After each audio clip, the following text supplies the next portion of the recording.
Aiboan, Vanakkam, Assalamu alaikum, and a very good evening. Welcome to our AmCham Sri Lanka Topic in Focus for the month of March 2021. And as we approach the end of the first quarter of 2021, today we are focusing on the topic of trade shifts, opportunities for Sri Lanka from the shifts in the global supply chain. Recent events such as the US-China trade war and of course the rising cost of labor have led US companies over the past few years to explore the options of diversifying their manufacturing and supply facilities out of a single country. And of course, the COVID-19 resultant lockdown and its devastating effect on the global supply chain has accelerated this shift. Companies such as Google, Microsoft, Sony, and Apple, amongst others, have moved their operations or diversified their operations to countries like India, Indonesia, Vietnam, and others in the Asian region, and have provided these countries with billions of dollars in new export revenues. The value of these trade shifts is estimated at over 150 billion of trade within the next 4 to 5 years. And the potential for Sri Lanka to attract some of this business is, in the words of AmCham Sri Lanka President Prasanta Jayamaha, very real and available. Now, recognizing this opportunity for Sri Lanka, the AmCham SL collaborated with USAID to create and implement a project titled Trade Shifts. Trade Shifts is a multi-phase project aimed at identifying and attracting the low-hanging fruit for Sri Lanka from this opportunity. Today, our panelists will share with you an in-depth view of these shifts in the global supply chain and what and how your business can benefit. Robert and Jane Cizik, Professor of Management Practice of the Harvard Business School, Professor Willie Shih is part of the Technology and Operations Management Unit and teaches in the MBA and Executive Education programs at the prestigious Harvard Business School. Professor Shih's expertise is in manufacturing and product development, and he has written and co-authored more than 125 cases and teaching materials in various diverse industries. Sanjay Mohtale, Chairman of the Board of Investment of Sri Lanka.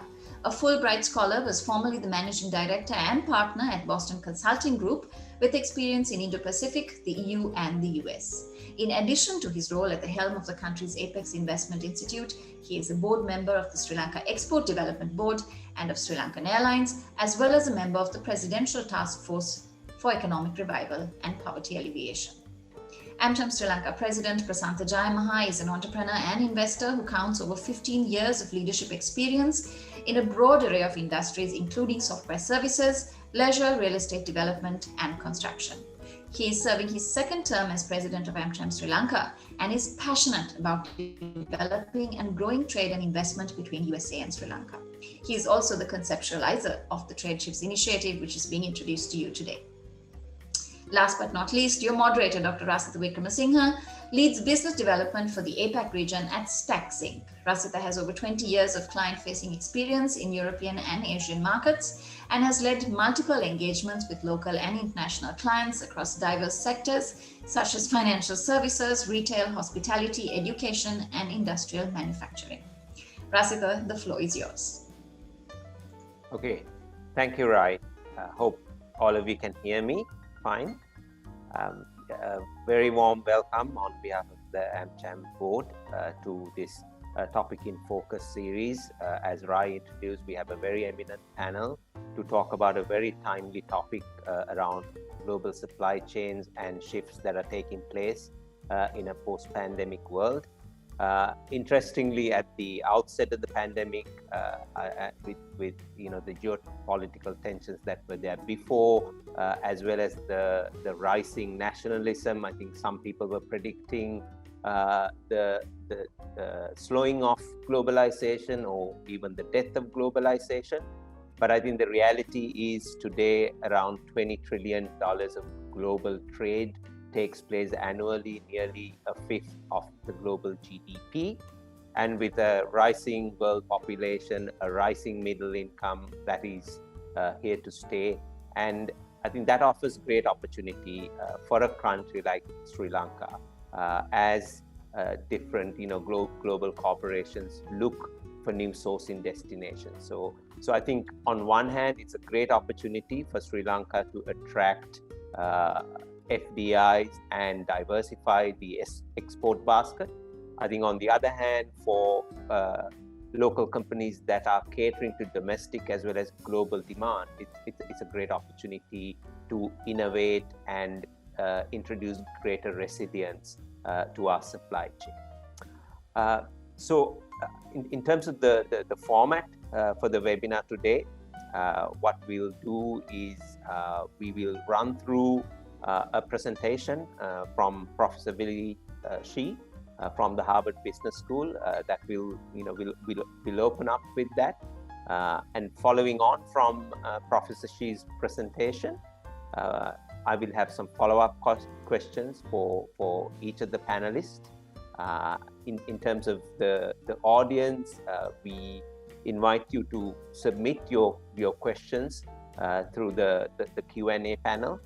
I think this is a great opportunity for you to tap into the knowledge of the eminent panelists that we have, and also to find out more about the AmCham Trade Shift Initiative as well. Without further ado, let me hand over to Professor Willy Shih to introduce his presentation. Thank you, Rafa, and thank you for the invitation to join you here. Now, I was asked to give a short presentation, and I thought the worst thing on a webinar in the evening for you would be to have a lot of slides. So what I'm going to try to do is give you my picture of kind of global trade as I see it today in 3 slides. Okay, so here's the first slide. Okay, and this is a picture of the supply chain. Okay, and what, I often ask my students, it's like, do you know where your products came from? And they, in the US, they say, well, I ordered it on Amazon. It's like, no. How did it get to Amazon? Okay, so this is my one chart universal supply chain map. It's a little bit simplified, but of course we have going from the distribution center to the store. Okay, and then very often, some logistics links that bring it from a factory somewhere, oftentimes in East Asia or maybe increasingly South Asia. And a factory like that, of course, draws raw materials, from sources around the world. But then what you also see in typical supply chains is, I'll have a manufacturer who will have a first-tier set of suppliers, who will have a second-tier set of suppliers, and a third-tier set of suppliers. And why is that? Well, it's because in today's world of increasing complexity, what I need increasing specialization, right? So I can have individual suppliers who will focus on one part of it. So for example, if you look at a company like Apple and making iPhones, right? They'll have a principal supplier, which might be Foxconn or Pegatron or somebody like that, who will then in turn rely on networks of multiple tiers. Now, the interesting feature of that is that this gets very complicated very quickly, okay? And the dirty little secret among many companies, unless you're somebody who is like Apple, who has lots of resources to trace this, most manufacturers actually don't know who is in the lower tiers of your supply chains. You have some in the garment industry who, say Patagonia, who I know draws on Herdamani in Sri Lanka, where they have gone to a lot of trouble to really understand who's in the supply chain. Okay, so that's sort of my map, if you will. Now, let's look at what has happened. Now, again, prefaced by the trade war that was already happening, we have, in the beginning of 2020, SARS-CoV-2 appearing in China, the Lunar New Year shutdown in China. Okay, but then China started to reopen a little bit slower, followed by US, Europe lockdowns, and the rest of the world. Okay, now, so what happened initially, if you go back and think about this picture, you'd have missing links because the factory would be shut down, okay, and increasingly more and more. So what we had first is with border closings, we had a supply shock, okay, because people couldn't get necessary components that they needed, okay. Now, right after that, with Europe and the US and much of the rest of the world going into lockdowns, we then had a demand shock where all of a sudden is like, wait a minute, I don't want any more inventory, I'm trying to conserve cash. Okay, so you can imagine supply shortage to demand shortage. Okay, and then, by the way, at the same time, we had international air travel plunge, right, with all the border closings. And to this day, international air travel is still, just, if you look at carriers like Cathay Pacific flying 5% of the number of passengers that they did a year ago. Well, at the same time, more than 50% of international air cargo travels in the bellies of passenger planes. So then we had about a 50% loss of air cargo capacity. At the same time, you had all the ocean carriers, because of first the supply shock and then the demand shock, blanking their sailings, okay? So then, we start to see gradual reopenings around the world, okay? And you see this restocking and work from home demand and e-commerce, and you see this huge demand surge, okay? So, all those who were predicting the death of globalization, we had this import surge is particularly evident if you look in the North American market, but also the Northern Europe market on the prime East Asia to Northern Europe trade lane, which is just, just travels just south of you, right? So my last slide is really a chart, which you can see, what happened to container freight rates during all this time. So suddenly, kind of distance and location of all these things really matters. Actually, I have 4 slides, so I'll just show you one more slide, which is a couple of pictures. Okay, so this is kind of the state of global supply chains today. This is a picture of offshore Los Angeles, Long Beach, where you have on a typical day container ships from Asia waiting from 7 or 8 days to unload. Okay, so you have all these ships. Now, of course, you have chaos in schedules. Then you have the port of Yantian in China, where my understanding is their worst backup of trucks trying to unload was like 20 kilometers. We have chaos in rail transport, and we had snow in Texas, which further disrupted all these supply chains, right? So what's happening now is a lot of people are rethinking supply chain resilience, and I think of it as the geography of my supply chains. Where do I really want to locate, right?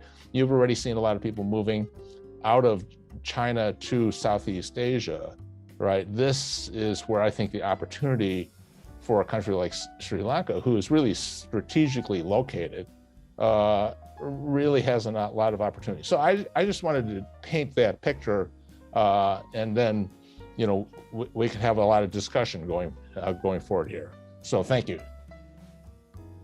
Thank you, Professor Shi. I think that's a great introduction, just giving us a bit of context in terms of how supply chains work, as well as what happened immediately in the aftermath of the pandemic, as well as what transpired after that with the online demand surging and so on. So probably, and you mentioned East Asia several times, so I would like to bring Sanjay into the conversation, because he did spend more than 12 years in Singapore, and I think what we see, Sanjay, is that in terms of the trade shifts that have happened pre-pandemic, as well as I think immediately after the pandemic, East Asia, especially countries like Vietnam,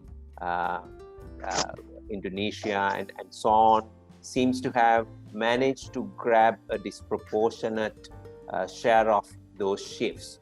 So I'd like to get a perspective from you. What can we learn from those countries? What can Sri Lanka learn from those countries, and what can we do to leverage whatever advantages that Sri Lanka have to bring some of these trade shifts to our country?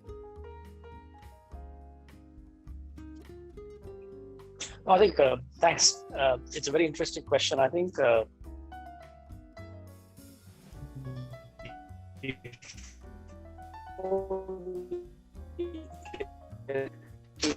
question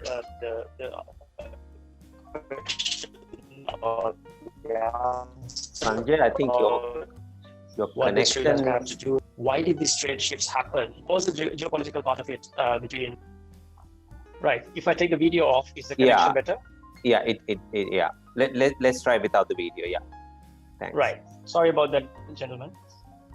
So what I was saying was, like, if you look at the context of why these trade shifts happened, so one thing that happened was the geopolitical shifts around all the pressures around US and Asia. Then the COVID induced another shock to the system, as Professor talked about, in terms of the centralization or the concentration of supply chains. So those two made people to rethink about my production capacities in China is maximizing. I have too many eggs in one basket. Where should I move to? Then the question that came to mind to people is like, let's look for the next growth frontier. Let's look for the large population base where I can go in and set up where I could supply to the local country as well as my supply chain needs. Now, because of that, India became a choice destination for some. Indonesia became for others. Bangladesh, some others looked at. Vietnam was another top a country which attracted most amount of the outflow from China. That's again right. And then Sri Lanka, of course, a little bit of it. Now, if you look at why people went to India, is not necessarily to supply to all the foreign countries and all that, because their supply chain, their ports and all that is not as efficient as what Sri Lanka could offer or Vietnam could offer. Indonesia is the next growth frontier in terms of the GDP per capita and the type of consumption. So people went in there to cater to the local market as well as take advantage. Vietnam naturally came in because, as Professor talked about, there's tier 1, tier 2, tier 3 suppliers, and quite a bit of the ecosystem was already present in Vietnam. So people naturally gravitated towards Vietnam because you can move from China down to Vietnam on sea and on land. And of course, you can change the country of origin based on the value addition requirements. And of course, you have a free trade agreement with US. So all these impacted for these countries to attract certain FDIs. So population was one of the things. Trade, presence of ecosystems was another one. Underlying would be why would a particular location would be either geographically, economically, a cost point of view advantages. So those are the 4 buckets why countries moved up. Now, if you look at the headlines, yes, I think the question is fair to say, like, well, has Sri Lanka attracted large amount of FDI as much as some other countries have mentioned? The answer is no, we have not. And let's look at why. It's two, and the FDIs or production, I think FDI is one question, production shift is a second one. So let's be saying the production shift. I think on the production shift capturing, Sri Lanka has done, I would say, a decent job. I'll give you a case in point. When Apollo sector got hit in March, April, June, places like Bangladesh, the Apollo exports dropped. They had a much larger drop. They have a very good recovery after first initial lockdown. We had orders to the brim, and October, November, December would have been the best ever months of the history of our country in terms of exports, have not the second wave hit us. And the way that we manage the second wave, where we manage exports as well as the people's well-being, versus a country like Bangladesh saying, like, we will forget about COVID, we'll continue to on the economic part of it, is slightly 2 different structures. But we managed to still continue to get the shift of production. So that's the first part of it. The second part of an FDI, or when you're really looking at moving manufacturing, production shift can be also expansions or extraction value. So if you look at the FDI attraction basket last year, 50% of our FDI last year was companies who are here expanding and growing their footprint. On the new FDI, the answer to the question is, if I'm a company, if I'm a CEO, I would not get up today and say, like, hey, where do I need to go? I'm going to go to a country and take a dart and throw it to the map. There's a certain amount of there's a certain amount of know-how, there's so much amount of familiarity that needs to be there about a country. In that sense, if we have not done our job in the past as a country, where our names, why Sri Lanka matters, has not been established, the country would not necessarily come into the consideration set for someone who's brand new moving out. So because of that, we did lose out some of the investments. The second part of it is, when the investments came in, Japan gave a hefty 2 billion to come back. India has 500 billion in terms of surplus. Indonesia has quite a bit. Every country was, moving the brand and throwing in so much money, and it made more to look for the handout rates versus really looking at the advantage, because they were also looking at whether it's going to be a permanent shift or a temporary shift. So all that taken into account, Sri Lanka perhaps didn't get the share of the FDI needed.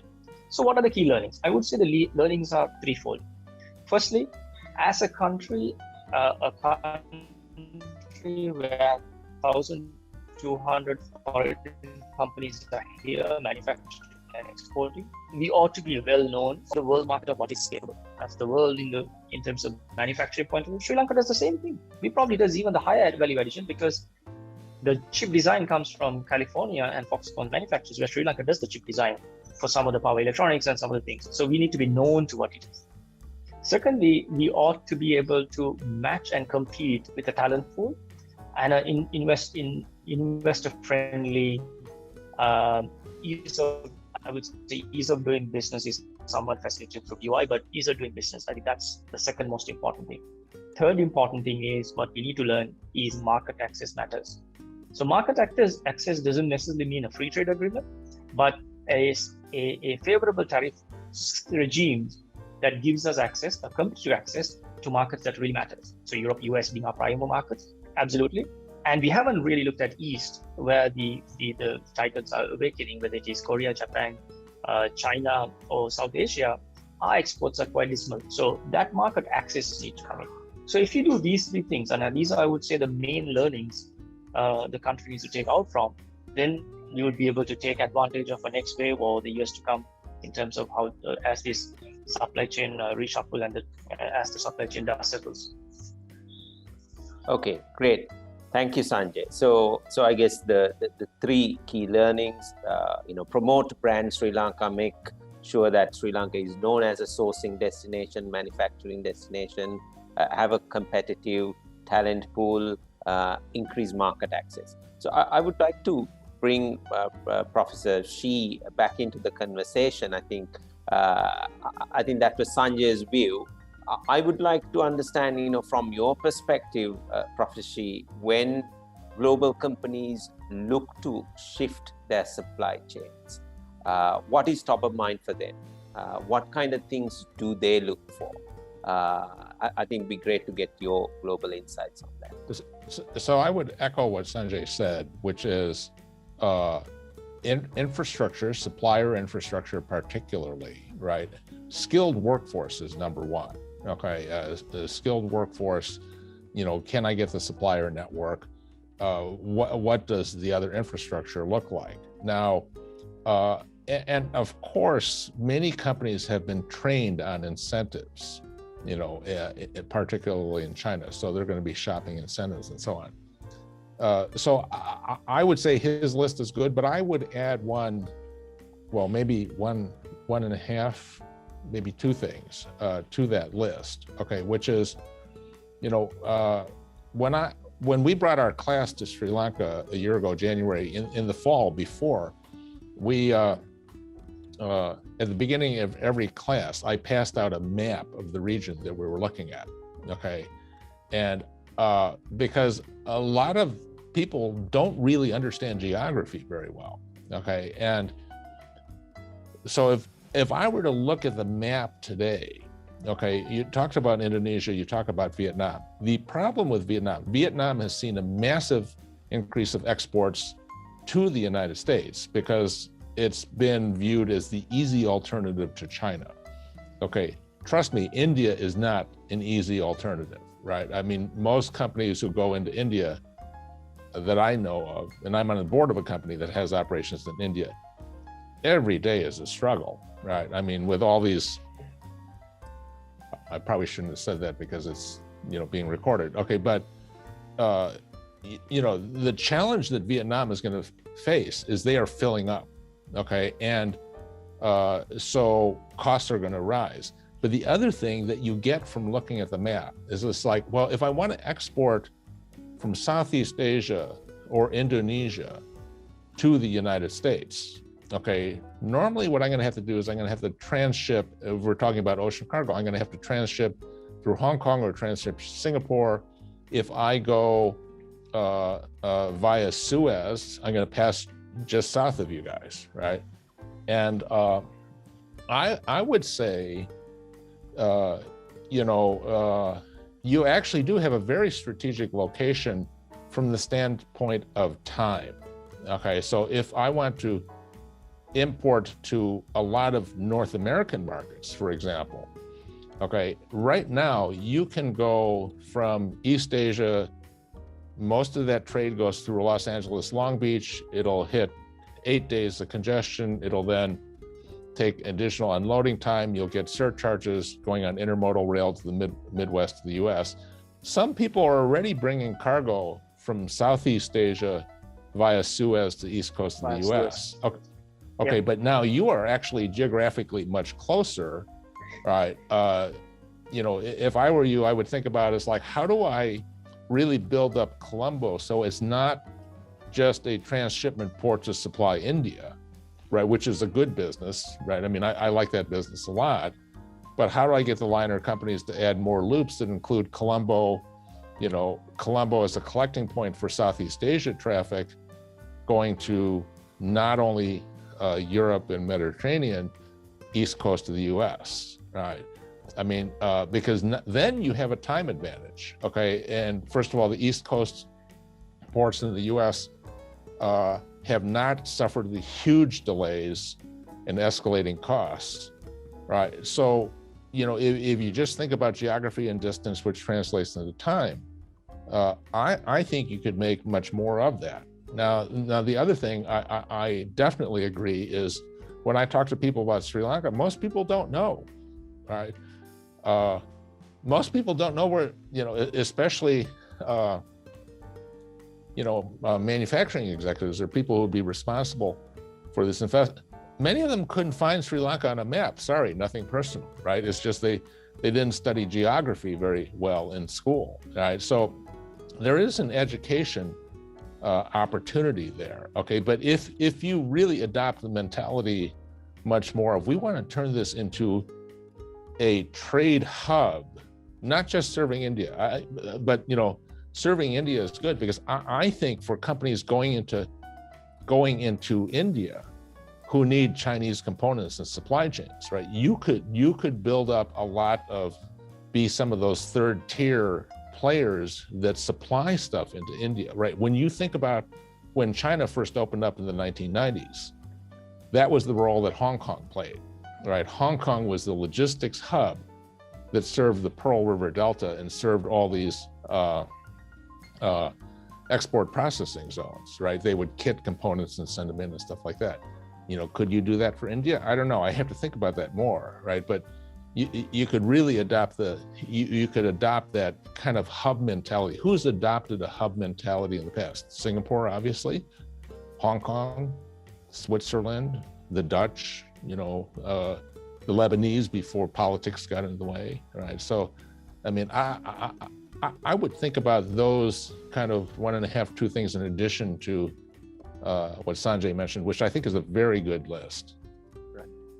Okay, great. Thank you, Professor. I think so. As part of our, branding Sri Lanka, really hitting home that advantage of a strategic location, and especially you talked about the time advantage as well. I think that's something that we have. Well, think about it. You are how many days closer to Port of New York and New Jersey than Singapore? It must be 3 days, 4 days, right? And to Antwerp in Northern Europe, you're probably, I'm not sure exactly the time, but 4 days these days is a lot. You might even be more, Absolutely. It's about 3 days, Professor. And I think if you're transshipping, at least it adds up. Even a hot connection, it will take 1 more day. So 4 days transshipment, 1 day, 4, and the destination origin, you take at least 2 days if you're looking from Indonesia. So it adds up. Okay, great. Yeah, excellent. Thank you. So let me bring Prashanta into the discussion because Prashanta, I know this is a topic that is quite close to your heart, the AmCham trade shift initiative that was launched about 6 months ago, and one of the key objectives is really to help Sri Lanka and Sri Lankan companies to leverage these trade shifts that are taking place. Can you give us a bit of background about the key objectives of that initiatives and how that has progressed? Prashant? Sure. Thanks, Rasita. Thank you. As you said, it's a very timely and interesting discussion on supply chain. As you stated, AmCham started an initiative actually not 6 months ago. It was in 2019. We started an internal conversation when the former US administration started bringing up the trade imbalance and the tariff concerns between the US and China. We were trying to understand the positive implications that could have for Sri Lanka in terms of trade. So we worked with USAID in early part of 2020 to do a study, which was launched in August last year, which was the global supply chain strategies, current trends, and future shifts. With that study, which was a macro outside view on what's happening in the supply chain shifts due to COVID and due to the tariff imbalances, we then kicked off a study with 18 other industry chambers in Sri Lanka and industry groups and chambers on a multi-week study to understand, taking this report and the data available, what are the low-hanging fruits, what are the opportunities that are there for Sri Lanka. So we broke into 5 groups. I'll just for courtesy's sake, we have tea, food and beverage, electronics and mechanical, large-scale exports, which was apparel and rubber, lesser scale exports, which was toy, giftware, wooden items, furniture and ceramics, and other export industries, which was IT, BPM, boat building and pharma. So we got all these industry groups together. We spent multi-week, multi-groups, and it was a phenomenal amount of effort from a lot of participants to understand what that opportunity really is. So Rasta, you asked the question on what exactly the objectives. The primary objectives were, we want to quantify and qualify the opportunity for Sri Lanka by these 5 sectors, understand in a post-COVID world where the trade shifts will take place and what will actually work and what won't. We also wanted to list down the activities in terms of policy changes or even industry level policy activities that were needed to secure some of these opportunities. So there was industry level, chamber level, and even government or agency level changes that were required to attract it. And finally, we wanted to maybe identify the key drivers that will help some of these decisions. And as Professor Shi and Sanjay mentioned, it's, the key drivers will be resilience on your supply chain, total costs of ownership, and domestic market size. So, I think resilience of supply chain, like the Sanjay mentioned, we have shown that Sri Lanka has survived not only COVID, has managed to, pivot successfully. Total cost of ownership, we may not be the cheapest destination, but we do have quality or niche plays. For domestic market size, one of the things that actually came out of the study and is interesting is that, we are 2 hours away flight time from over 2 billion people. We got Pakistan, we got India and Bangladesh, we'll call it neighbors. And we have good relationships with all 3. And as Professor Shi mentioned, the hub, it really starts to make sense because we have that opportunity to leverage the relationship, geographic location, together with obviously the competencies that we have. One of the things, Rasita, I'd like to add, I know you had asked this question from Professor Shi, but is actually Sri Lanka also has the ability for market access to EU and US through GSP and the GSP Plus program, which gives us preferential tariffs. Though it's been used successfully during our study, it came to we got understanding some of our private sector has not really understood what opportunities exist by maybe slightly going up the value chain. Maybe spending a little more time instead of raw material going into more niche product. So to answer your question, we wanted to do those 5 objectives. Thank you, Rasta. Okay, thank you. Yeah, great. Thanks, Prashanta. So maybe if I could go back to Sanjay. Sanjay, I guess I think it's great that you kind of pointed out the key learnings, and I guess the short time that you had been, in your role at BOI, you may have already put some of those things into action. And also in the recent past, there's been in the news, there are some, high-profile investors visiting Sri Lanka, looking at those opportunities to source from Sri Lanka. So maybe it will be helpful for the audience to get a flavor of what kind of activities have been happening. What is that pipeline like? What are the hot sectors that some of the foreign players are looking at? I think it'd be great if you could give us some perspective on that. Right. I think maybe I'll start with the hot sectors. Let me know if the connection. You're on mute. If the connection is bad, I'll switch into just the audio mode. Is it still better, or you could hear us? Yeah, we can hear you okay now, Sanjay. And also, may I just? No, I think it is. Sorry. Yeah, I just wanted to remind the audience also just to put the questions, to post your questions as we go along. Yeah. Sorry, go ahead, Sanjay. Right. No worries. I think in terms of the sectors, what BOI did last year was put a thought paper called Reimagining FDI, outlining 5 sectors which would be helpful to drive FDI. So taking into account the trade shifts, the natural advantages our country possesses, whether it is the location, whether it's a talent pool, so on and so forth, but also keeping in mind, we are a country at $4,000 per GDP. We're trying to get to $8,000 in 10 years' time. So we need to have a certain sophistication in our economy and verticals we need to build. So we were looking at building at least 5 to 10 $1 billion verticals over the period of 10 years in terms of exports point of view. So in that light, we looked at manufacturing. So we can't be the Vietnam of the world, but we have graphene and polysilica and quite a bit of engineering talent. We can build verticals around the graphene-based technologies and light manufacturing, chip design, and so on and so forth.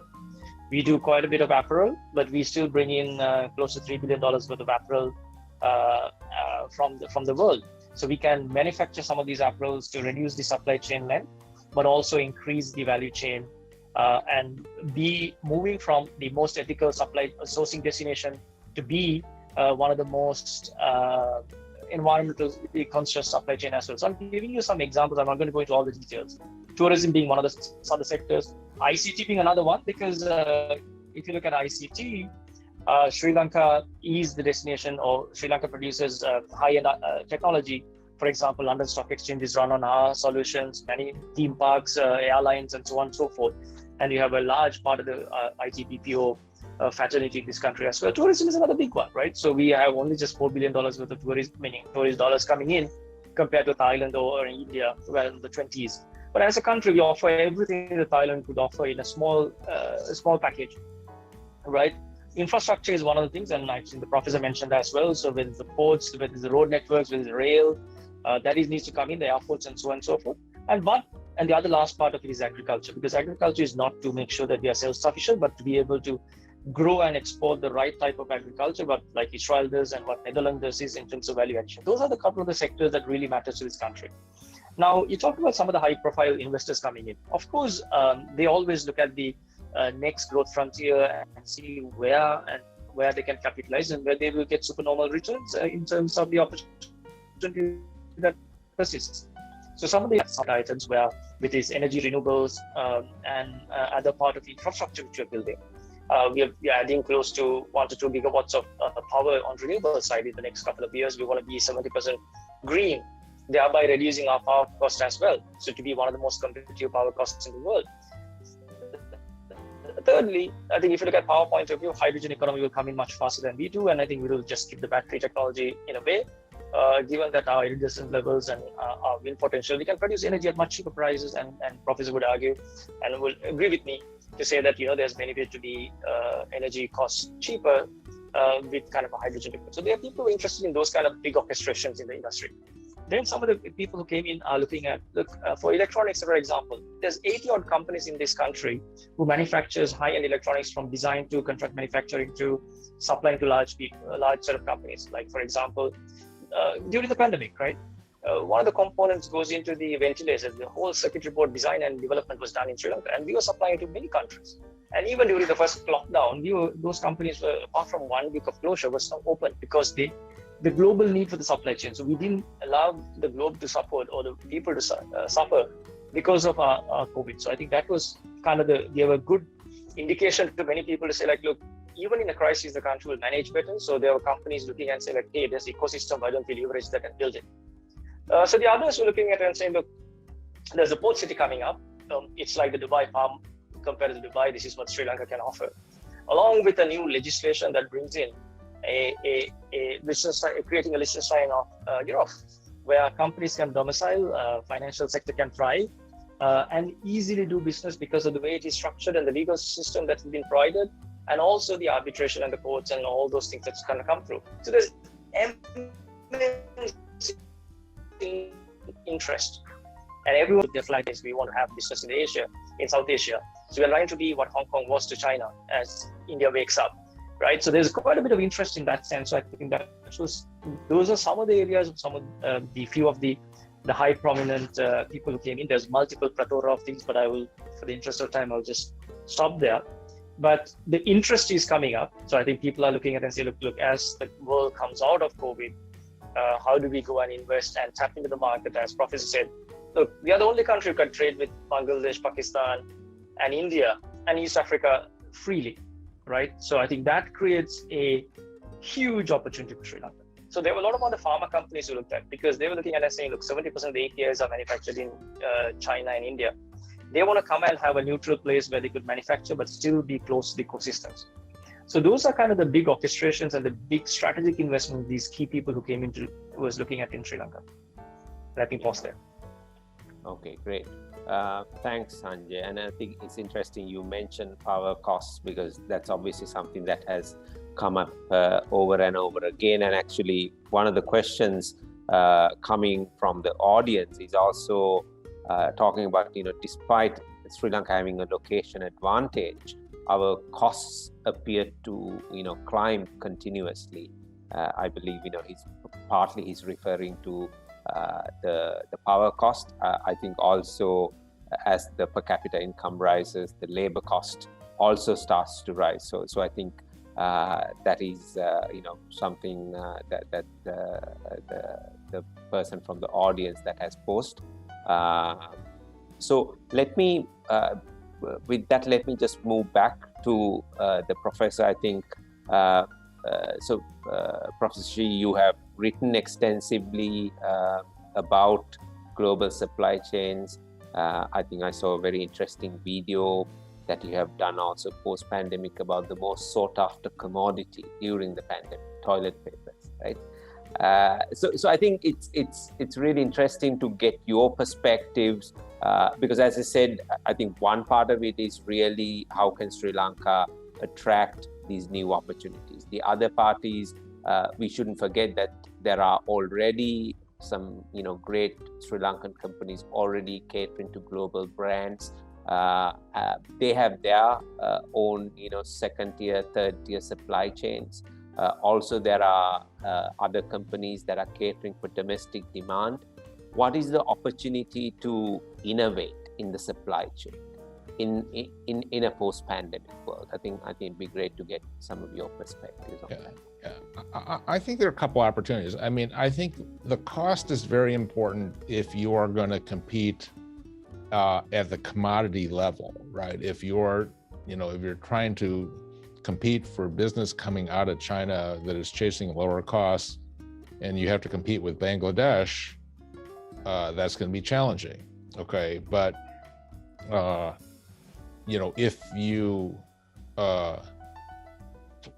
are careful in where you want to grow the supply chain, okay, and then that means also concentrating educational efforts as well, right? Because skilled workforce is one of those very important things, right? So I think I like the sounds of the sectors that you've selected. Okay, but I think being very strategic about those, where you may be less sensitive to labor costs as the first priority. I would hold up example, Herdemani, is it, who manufactures for Patagonia and Adidas. We were trying to visit the factory when I had my class visiting Sri Lanka, but we ran out of time. Okay, but you know, Patagonia showcases them as kind of really responsible labor, you know, responsible environmental responsibility, and ESG is one of the major trends that has really taken off in the last year. Okay, and to the extent that you can showcase that, all right, and then it becomes a question of, can you get your customers to pay more for that? I would argue that Patagonia probably does pay more for that, okay, because that is central to their brand. Okay, so that's, it's all about being very strategic and thinking about differentiation. What is your angle in that sector, right? Is it, you know, maybe it's ESG, maybe it's because we've invested more in kind of our educational infrastructure there. As I've been listening to the conversation, I've actually been thinking about furniture, right? Furniture is the highest volume export coming out of China.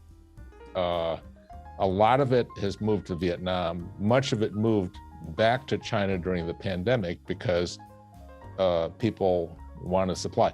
I just saw the earnings call for this e-commerce company that sells furniture in the US. It's called Wayfair. Okay. And I saw they imported 40,000 TEUs of furniture. Okay. And it's all going through Los Angeles, Long Beach. And, you know, here, well, let's see, from China, you're probably 8 days closer, okay, from southern China. Okay, from Vietnam, you're probably, with the transshipment, you're probably 5 days closer. Okay, maybe it'll support a slightly higher price, right? Because time is money and things like this as well. Plus, then you go through, you know, then you go through the East Coast of the US. So being very strategic on each one of these sectors, I think is critical. And then focusing your energies on that. And part of that is understanding what the competitive offer in Indonesia, what the competitive offer in Vietnam, what the competitive offer in China is. I did some investigation of the API supply chain for active pharmaceutical ingredients. Now you're sitting next to India. And I talked to a number of Indian companies about this who used to make a lot of their APIs, but then they really got wiped out by the Chinese because the Chinese were able to make them cheaper. And one of the reasons they were able to make them cheaper is because of extensive subsidies. Okay, I'm not sure I could play that game against China, right? Because, you know, I looked at some of the supply chains and there's, you know, 3 suppliers in the US, 2 in Northern Europe, 5 in India, and 180 in China, you know, and they're all competing on subsidies. They're all trying to move up the value chain. Okay, well, maybe I want to do more fill and finish in Sri Lanka or something like that. So it's going to vary by sector, but I think what you want to do is really be very strategic. Okay, and I liked the comment earlier about, you know, you're within a 2-hour flight to, you know, 2 billion people, right? That was very much Hong Kong's mentality, right? Which was the gateway to China during that time, okay? And being the gateway to Bangladesh and India and Pakistan for Western markets, that intuitively, that strikes me as being very attractive. Now, the only downside to that is if countries like India ever clean up all the bureaucratic and other obstacles to like doing business directly, then they risk disintermediating you. But, you know, it's a great opportunity, right? And educating foreign investors about that, I think, should help you a lot. Okay, great. Thanks, Professor. I think, Professor, And could I add a little bit there? yeah, sure, Sanjay. No, I think I could agree more with what you said in terms of the ESG point of view, because if you look at the current regime and the trade shifts and the kind of the trade barriers are going to continue, but they're going to continue in the ESG arena. They're going to continue in the ESG arena, and Sri Lanka is one of the most ethical destinations because of our labor laws and the regimes that we had in place. So if we can be the most environmental sensitive or environmentally friendly sourcing destination, along with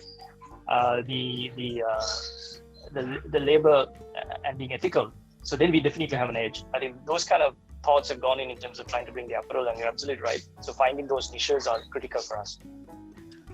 And that is a hot topic for Western manufacturers now, right? So you should definitely capitalize on that trend, and you have good examples. Yeah, great. Thanks, Sanjay. Thanks, Professor. And I think it's very interesting. You mentioned, some of the categories, and I think furniture, and certainly as part of the AmCham trade shift discussions, also we had some local furniture manufacturers talking about the same thing.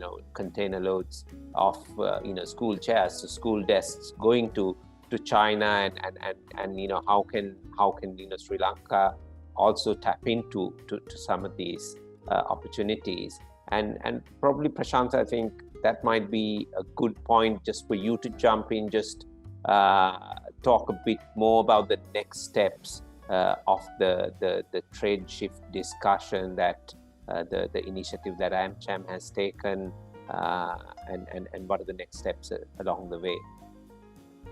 Sure, Rasta. Thank you.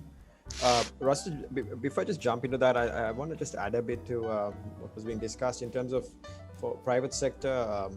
One of the key findings we came across as well, that the private sector can play in attracting some of this business and making Sri Lanka more attractive, is getting into technology transfer or even IP transfer relationships with US companies, because that's a big need. We can't be doing the same thing, and as Professor Shi mentioned, we're going high up the value chain, and understanding and utilizing the FTAs in a way that's very strategic. So I think since we are slow to develop our own IP, getting into technology transfers and bringing in IP and developing that here gives us immediate competitive advantage. Joint ventures that did that for us, and obviously it's targeting new market segments. And then on next steps, Rasita, we are launching the report, which is a plenary of the 18 other chambers and the 5 study groups, a sectoral report that's due on the 17th of March.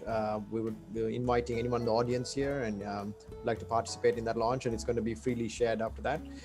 It's going to be a interesting understanding, a synopsis of what the sectoral opportunities exist, challenges faced by each sector, what GOSL, Government of Sri Lanka support needed in each of those sectors, together with what the private sector can do to secure or to improve each of those sectors and industries.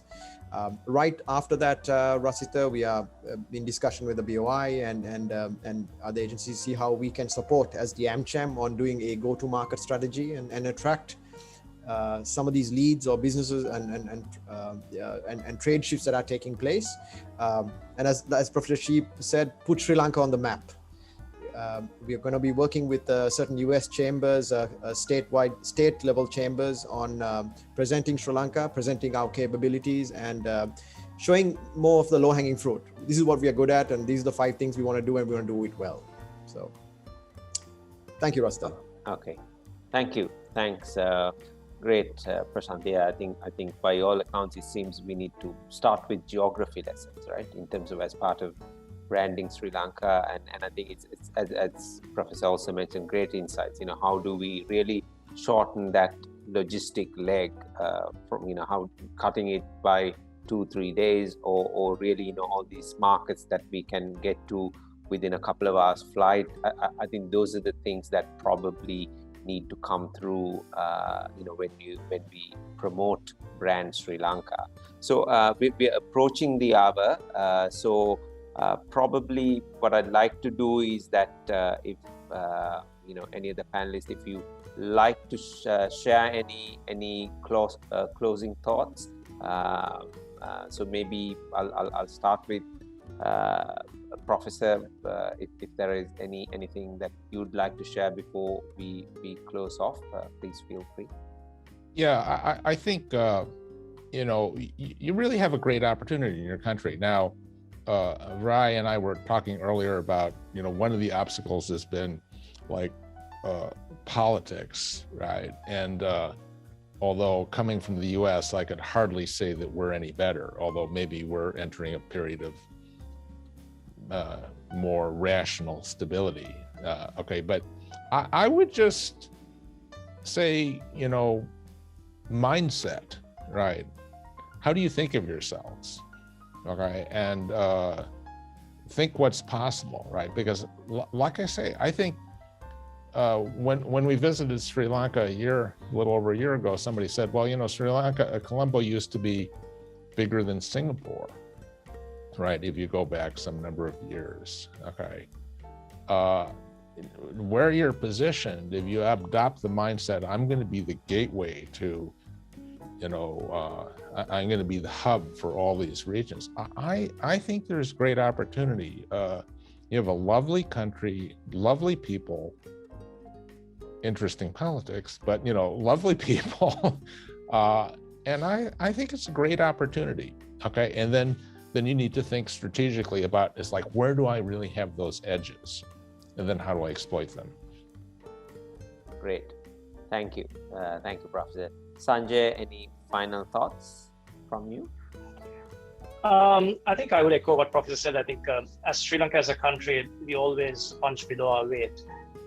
We have been one of the greatest or the fastest growing countries in the region, just behind Japan many years ago. We are at that inflection point, as I mentioned, around $4,000 per GDP.